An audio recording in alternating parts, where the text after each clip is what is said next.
kandi Fanny Lavine ni vuba cyane agashinga urugo rwiwe n'umushinga ntayo wiwe no hask uribaza neza yuko ubucuti buri hagati ya Fanny Lavine nawe we buzokomeza nkuko bwari busanzwe bumeze mu gihe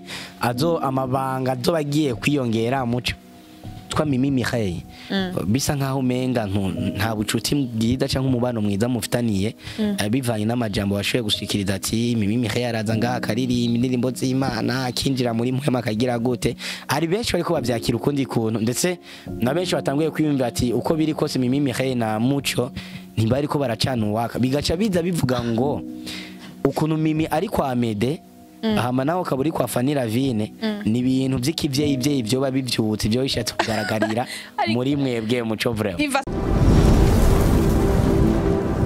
Sabaut Media TV Sabaut Media TV keep to progress.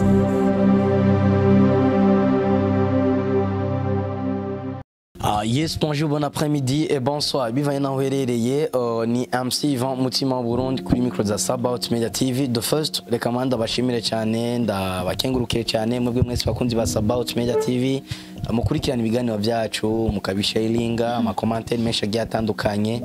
Is the first time ngoma nkurane n'umuntu mutari musanzwe mumenyereye cyane kuri micro zacu uko biri kose n'umwigeme mwiza asa neza atesa umuravye neza ubona neza yuko ari umwigeme atakuze yirira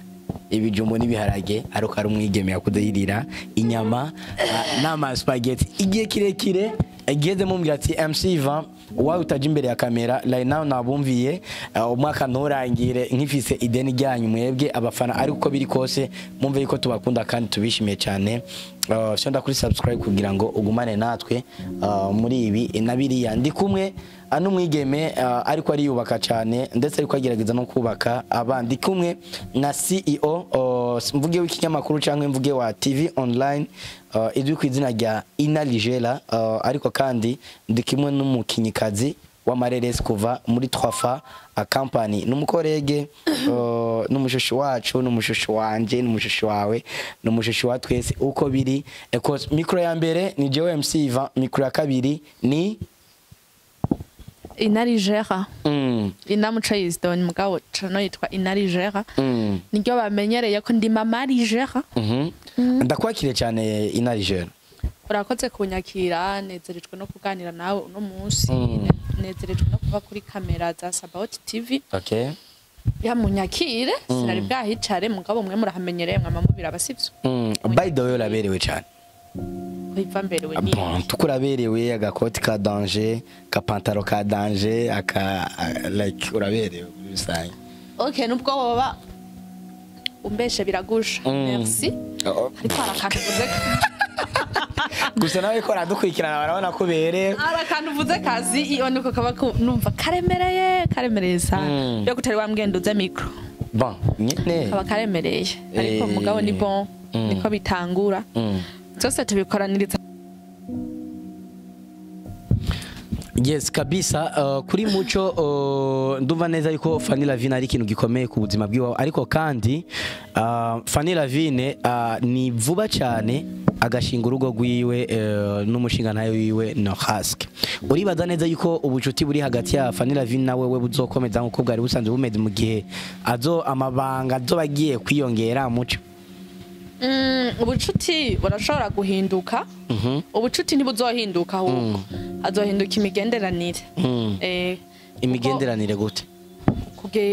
guhura by'amarencontre ibiti byo guhura nyene urumva inshingano ziwe zigomba kwiyongera abagomba kwitaho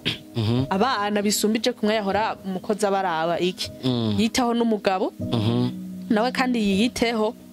nyene ni ibintu bigomba kuduga ya ariko sinumva ko ari cyo byo kwica mu kazi bipfuye bidoba bisanzwe byopfuye solution couple imwe mu makuple menshi ariko aravugwa cyane ariko kandi ntivyari bikwiriye yuko tubazanamo ariko kandi birakenewe kubera ko urumwe mu bantu bari hafi cyane ya solution couple ndavuga Kezimana Nohas kamwe na Uwimana Vaccine muzi kuri Fanny Lavine ijya couple yabajya abantu nta kintu ishobora kuba yarakwigishije nk'inkumi ikuze peut-être ejo cyangwa yigira ejo nayo izokubaka canke tugire gatonya nk'akantu ushobora kuba warize kuri bajya abantu nimba ari keza nimba ari kabi kugira ngo ubundi ashobore kukigiraho muco ya mu buzima nta kintu na kimwe gishobora kuba kibaho kitokwigisha umuntu uretse bajya ko bari kumwe n'abasambutse barakwigisha bagusigara inyigisho muri wewe rero ikintu nabigiye ko ntibumva amajambo bumva amajambo nize ikintu cyo gufata decision peu importe utujajwa two hakurya no hakuno two hehe ikindi naco barakomeye pe barakomeye barihangana nagomba ndababwire umuntu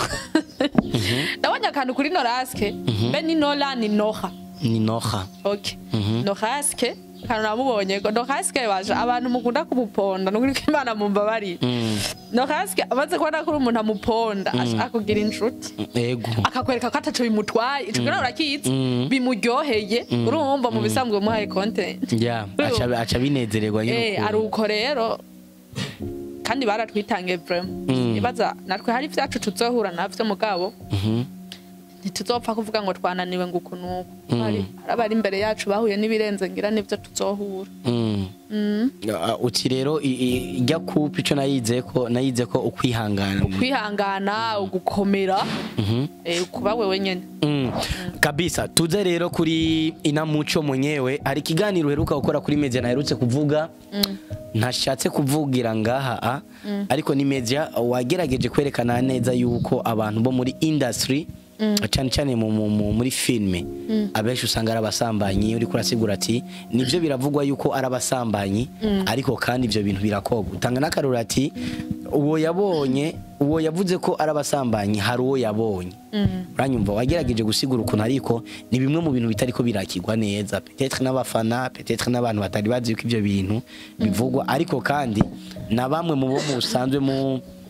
mukirana amareresi hari abatagiye bavyakira neza ku ma commentaire ya inbox abavuga ati ivyo bintu yagiye gusigura si byo kunuku ajya amajambo yavuze wisunze kimuco ibintu navuze ku muntu atavyakiriye neza singombwa uvyakire neza nivuze uko ndavyumva sivyo kandi akaburungu nashizeko nawe urafise uruhusha rwo kuvyisigurira uko uvyumva canke ukabibwira umuntu runaka uko uvyumva narashize aka kantu tiselo moi selo jewe ko ndavyumva kandi nubundi ndagarutse kuba baradutse bakavuga ko tugira iryangeso nta wajyanye ngo avyuka bivuga sivyo arafise umuntu yabonye ndasubiyemo arafise umuntu yabonye ariko narabajije eske aho yamubonye yari wenyene namba atari wenyene ikibazo uwo muntu yabizanye yibaza abo bari kumwe bose barabakinyi ba film nabandi bantu bari kumwe ikindi naco timbega muri film ko hariyo n'abakozi b'Imana kweri kimutovuga twese ko turi abakozi b'Imana muca muza kudufatanya n'ikibi ariko ntimudufatanye n'iciza candonga ndavuga ati en plus y'ivyo muri film fata ko ari quartier yitwa film n'indi societe irimwe abantu bose irimwe abasuma irimwe abakozi b'Imana irimwe abarozi irimwe abasambanyi urumva n'indi societe irimwe abantu bose nkuko irimwe bagufi irimwe barebare irimwe amoko yose ico kintu cose uzi kiriyo n'indi societe rero uwo wabonanye namba iyi societe ubonye mu gisyo niho mu gisyo ubonye bakubise y'umusuma umuntu avugiye ko ari umunyagisyo ntucuvuga ngo uri gisuma shate uti gutoka mutima rokobe oya niyavaye ntavyo narinzi rero ntimuze mudufatirana basi muravuga twese ko turaba pasteur turabakozi b'Imana none tukiri ngaho nyene washatse gusobanurira abantu yuko abakinyi ba filme ari byo nyene arabasambanyi canke harimo bamwe iyo ngeso bayifise hakaba n'abandi batayifise urya babonye nivyo nyene niyo bari uwo muntu uri kuvuga wahe erega umuntu yabivuze ntiyavyadukanye iyo bafise umuntu yabonye nico kintu navuze cyo navuze ati iyo bicahuse umuntu yabivuze arafise uwo yabonye uwo yafatiyeko urya yabonye rero mw'uwo mwanya yari uwo nyene sivyo uwatabonye nawe tuvuge kuri wewe nyene eske mu myaka ibiri iheze uri muri no mwuga wa filme iyo ngeso umaze kuyibona ku bantu bakina filme y'ubusambanyi ca ntayo ndabona wowe maze basi kubona ibimenyetso bavuga ati bino bimenyetso ndabona yuko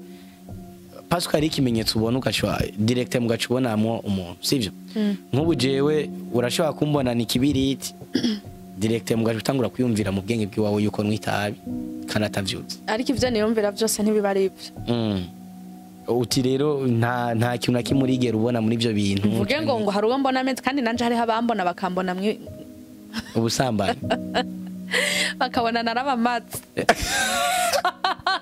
ya umuntu wese arafise ukuntu yiyumvira bivanye na situation nawe yibereye kabisa akabonuka ariko kandi ni nawe wagarukanye amajambo aboneka nkaho umenga hariho umwigeme yitwa Mimi Mireille bisa nkaho umenga nta bucuti bwiza cyangwa umubano mwiza mufitaniye bivanye n'amajambo washoye gushikiriza ati Mimi Mireille araza ngaha akaririmba indirimbo z'Imana akinjira muri muhema akagira gute ari benshi bariko bavyakira ukundi kuntu ndetse na benshi batanguye kwiyumva ati uko biri kose Mimi Mireille na Muco ntibari ko baracana uwaka bigaca biza bivuga ngo ukuntu Mimi ari kwa AMEDEE ahama naho kaburi kwa Fanny Ravine ni ibintu by'ikivyeyi byo babivyutse byo bishatse kugaragarira muri mwebwe Muco vraiment iva sishora kukureka kugumumbaza amafuti nkayo wari kuravuga aho bica hose nawe ntiwatahuye ahantu navuze Mireille ahubwo nari kusigura ukuntu batwagiriza izingeso naciye mvuga ati kubera iki batavuga ko twoba turi abakozi b'Imana umujournaliste arambaza acambaza ngo mwi industry ngo ni nk'abandi abakozi b'Imana acambaza nkuko tabanza ndiyumvira acavuga ngo mbwira acambaza aramubwira ati wa mbere ni jewe urumva acavuga ngo kutaratubwira ubutumwa ndaho gacana mubwira ati okay nta kibazo ati Mimi wese urumva ntiyamaza ngaha akadutamira igisirimba akaturirimbira akatubwira n'ubutumwa kubera iki tweho mutace mudufatira mwiyo ango ya Mimi muvuge ko turi abakozi b'Imana ni uko navuze afite urumva batahuye n'aba bafana uze kuri ama commentaire hariya hari umuntu yumviriza introduction gusa ubwanya akabakubisa ko commentaire uwo muntu nagisiguye nkuko navuze kubera iki batodufatikanya n'irya shusho Mimi akunda kugaragaramwo bavuge ko twese turi abakozi nyene kuri jewe nari natawe ico washatse kuvuga ariko bivaye n'ama commentaire nasomye kiriya kiganiro wakoze nico gituma byatumye nza kubaza kino kibazo kugira ngo ugisubiremo kandi abadukurikirana bashoboye kumenya neza yuko batahuye naba ariko kandi nongera nibutsa abantu badukurikirana hari umuntu arabakaganira ataranagaheza agacaja muri commentaire agakomanta guys ikiganiro kirabe cyose ugikurikirane cyose amuheje ugikurikirana niho unamenya na commentaire ushobora gushiramo urumva ko mwari mwamutahuye nabi bari bantahuye nabi en plus y'ivyo harakantu bavuze ngo ko mu buvyeyi bwo mwa AMEDEE nubwo mwa Fanny Ravine jewe nka Muco nta muntu nzigera nanka kubera naka hari igihe ciwanje ndindiriye aragaza twakenyera kwa passe ya munyankire ntabasha n'umuntu afise iyo mentalite ngo munyankire oya ntuze hariho umunsi wawe niho mpamvu ushaka kunezererega urupfu rw'umuntu nawe rurakurindiriye sivyo rero just comment kabisa uwo guha trophée akabwira ati ino trophée yihe hagati y'abakinyi b'amareresi batatu bakaguha Sabasi bakaguha Aberndoi bakaguha Fanny Ravine tumushiyemo na AMEDEE ntaco iyo trophée kuri wowe ubona yotahana nde Muco vyovana na consigne baba batanze cyo twaba turabira bavuga ati consigne ya mbere umukinyi wa mbere w'umwaka ego yasohoye filme nziza igakurikiranwa ariko kandi bacabubwira ati ushiyemo na fanatisme ndabahaye no baha bose tabakwiye no biheba nta muntu umwe wumva woyiha ntawe no yima no bakubwiye utora umuntu umwe oya nta muntu umwe woyiha bajya abantu bose n'abahanga bro bajya abantu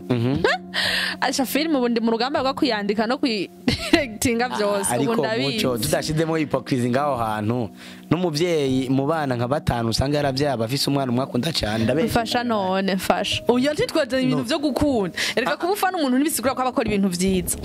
ndashobora kuba nkunda Fanny Ravine nkamufana na Karorero ugasanga n'ibintu vyiwe biri hasi ubwo buriya twumvise aho trophée yoja nta oya na Karorero nagutanze kuko iyo mvuga AMEDEE baca bibaza ngo nibindi urabona abantu batahura ibyo bashatse sha abo bantu vraiment nta buhinga burenze ubwabo bivanye nuko meze nyene uko ndavyumva ndabahaye no baha bose ndabimye nkabima bose kabisa. Turi mu mpera z'umwaka wa 2023 ugiye kurangira, ariko urabunyongere nta kibazo nduguya muri about turivise umwaka wa 2023 turi umusozi watubura nk'imiti ya ugiye kurangira kuri Muco Light. Uyu mwaka tugomba turangize wagenze gute kuri we? Mbega ivyo yasavye Imana mu mwaka uheze kuri bonane yoba yarabishitse ko canke hari ivyo atarashika kakirindiriye yuko biba anatanda ku mwaka uhera canke mu mwaka uza? Umwaka kuba deja ndi ngaha ndi muzima mpumeka impwemu z'abazima niryo shimwe rya mbere ryo gushimira Imana. Hama ibintu navyo noba narasavye Imana kuri bonane nubwo vyoba bitashitse ivyo yinkurako vyose kandi ntibimbuza gushima Imana, parce que hariho vyinshi iyiza kunkorera ivyo nasavyeho noko ndibuka mu vyo nayisavye hari ibintu tumenyera ukamenga nyene ni mpaka uzobeho, ni bake bibuka ngo Mana ngo uzundindira ubuzima, ni bake bavyibuka. Ufise ibintu biguhangayikishije ivy'ubuzima byo kubaho ugasanga kenshi nivyo.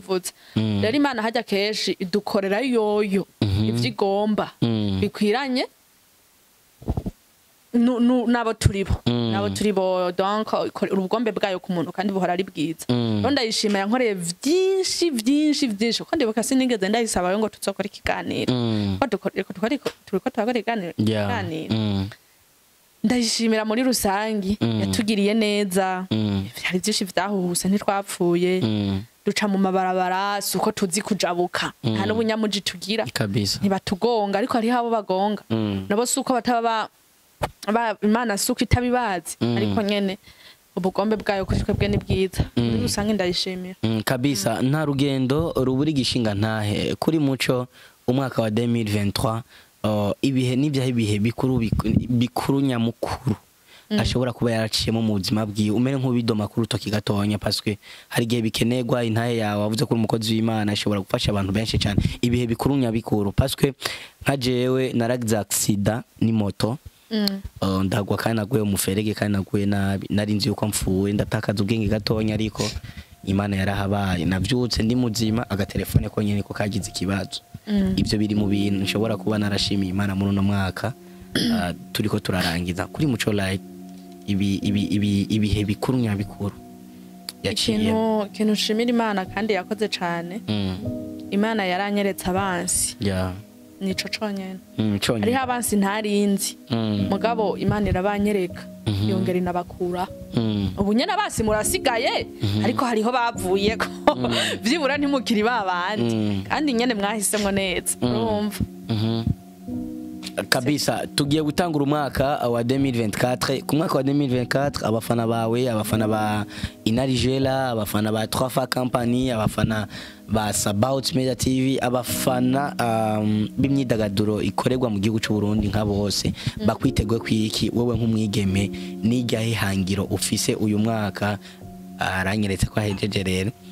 nijyahe hangiro ufise uno mwaka bakwitege kwiki muri rusange cyane cyane kuri Inarijela uyu mwaka canke uza? Uyu mwaka uza. Umwaka uza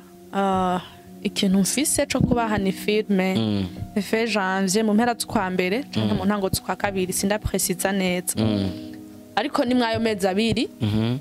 n'ibindi vyinshi Imana izogenda udishishurira yongera inadufashamwo mu nzira yo gushigikira ivyo tuzoba twebwe natwe twiyumviriye twakoze. Kimana ntabwo ivyo umuntu asinziriye, bisaba buri maso, bisaba uri courageuse ukora hamwe gahezagira amaboko yawe kabisa. Turiko turangiza rero ikiganiro cacu, ndazi yuko ukurikirana entertainment muri rusangi, ariko kandi akabazo naka mu baririmbyi baririmba like indirimbo z'ama zisi numbaze ba Bface, ba Dramati, ba Diwa n'abandi bagiye batandukanye, uko biri kose imisi yose ntuguma muri mpwemu gusa no kukizi ya ndirimbo muziti zisi kwanza. Bon je sinzi nyene niko izo tusi za gospel ntizibwirwa abo mwisi. Urakoze Sizi mbamureka ko tumengana ibintu bitakwiye kupfuka. Okay, ndumva nakabado kanje kaca koroha. Burya inamuco nuwe mu star afana ririmo indirimbo nka zijya dusantumenyereye ba Dramati, ba Bface, ba Big Fizzo, ba Sad B, ba Rinoji, ba Diwa n'abandi benshi bagiye batandukanye. Ninde mu star wifuza like kubonana nawe mukayaga mukaganira binabaye ngombwa mugakorana ikiganiro nawe? Natasha ni wanamuvuze. Oya. Chumbazi ikintu ndamukundira. Natasha. Ndamuvuze abantu benshi kubera hari ukuntu akunda gufata neza umuntu yamuvuze neza mugabo antukajanjira bizi. Ndakunda Natasha. Uravyumva? Kandi amwigira ibintu vyinshi. Natasha umukundira iki muco? Ndamukunda kujya kuntu ameze. Ameze gute? Natasha nta stress mu buzima bwe. Kandi ntasaza, uravyumva? Ahora ari jeune, ahora ari bebe. Kandi megafise n'imyaka myinshi Natasha buki. Sinzi, urumva kenshi iyo nugure telefone direct. Ndoka kora publication ziwe. Wow. Nta ngorane afise. Mana umuntu abayeho nka Natasha abayeho neza. Ikibazo rero ni kubera ko usanga abantu benshi bafana umuntu banamukunda ariko ugasanga nta n'indirimbo yabo nta na refrain y'indirimbo yabo bazi. Ndazi ikigori. Refrain yawe urayizi. Turibire gato nyatwumvewe. Ikigori. Ufise gute? Dukubitire basiga akarofre gato ka Natasha. Ibiganiro Natasha arabikurikira nta muntu wa mbere akurikira ama platform yo mu Burundi nka Natasha. Hari yindi yiwe nzi ndayizi kuva nkiri muto yavuga wobura umukozi wobuzi kurima gukangaza no kuhagara aho tuzohuza karibu gerageza. Wow. Ahubwo ari indirimbo ya kera yigeze kurimba kuri Centre Jeune Kamenge. Si je ne me trompe pas, c'était en 2000 ivuga barigwa umve mukobwa we barigwa umve mungu we ikibwirwa n'icumba birababaza kubyara umwana nkawe. Natasha ndakunda ukuntu sinzi niwe nyene arimba ibintu bimurimo isi yiwe uravyumva ntaraburya niwe uravyumva nambuvuga uko nambuvuga kuriya ari no mu marimvyo adakunda n'amashowbiz warashaka ni Natasha nyene ikindi kintu naco nkunda arakunda abantu pe arakunda abantu. Wow. Atuka uko biri kose Natasha igana kakibona kwikiwa ntiyirengagize ashashishamo commentaire hariya kugira ngo agaragarize inama muco yuko nawe nyene amukunda. Jenzo ja kumuraba Crebe Dilag. Atashye ariko Natasha nta ninzigo yigire. None sico ndamukundira umenga donc urumva Natasha ukuntu ameze. Afise 6 eka tubivuga uko kuko turamuzi n'abantu baruguru kandi baramuzi urumva turamuzi. Ikindi naco afise amafaranga afise ibintu vyinshi byo tumagara ndiko ndasigura ukuntu yari umuntu kwigira umuntu arenze uravyumva yari kwigira umuntu arenze kome nk'abo bandi bose tubona biyumva ubustari nyene sinzi nivyo kuyumva ubustari si bibi mugakica kizira kwibona ahantu taragera. Rero Natasha afise ibintu vyose siko byo tumagira uko agara nkuko ariko abaciye bugufi muri bisi urabibona. Abaciye bugufi ahoranye na down mugabo akaba yimereye uko uramuzi tizi ziwe wewe reka kabisa. Sabaut Media TV. Sabaut Media TV. Keep to progress.